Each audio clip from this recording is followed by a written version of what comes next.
Please check the description box down below for additional information. And if you like this video, please subscribe to my channel. Thank you. In this video, I'm going to demonstrate how to do a half double crochet decrease. I've already done a few rows of half double crochets and my 2 chains to start my new row, and this is the row that I'm going to demonstrate the half double crochet decrease. First, you're going to yarn over, insert your hook into the stitch, pull up a loop. That leaves you with 1, 2, 3 loops on your hook. Yarn over, insert your hook into the next stitch, pull up a loop. That leaves you with 1, 2, 3, 4, 5 loops on your hook. Yarn over and pull through all 5 loops on your hook. And that's how you do a half double crochet decrease. Again, yarn over, insert your hook into the stitch, pull up a loop, leaves you with 1, 2, 3 loops on your hook.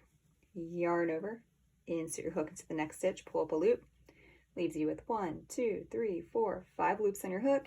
Yarn over, pull through all 5 loops on your hook.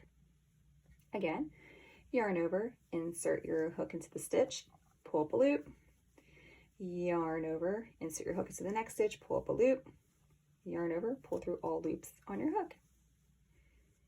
Yarn over, insert your hook into the stitch, pull up a loop, yarn over, insert your hook into the next stitch, pull up a loop, yarn over, and pull through all the loops on your hook.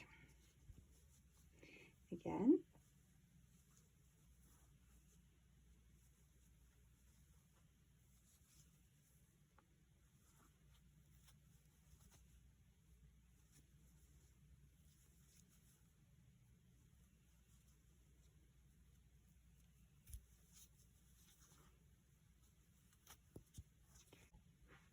And this is what the half double crochet stitch looks like.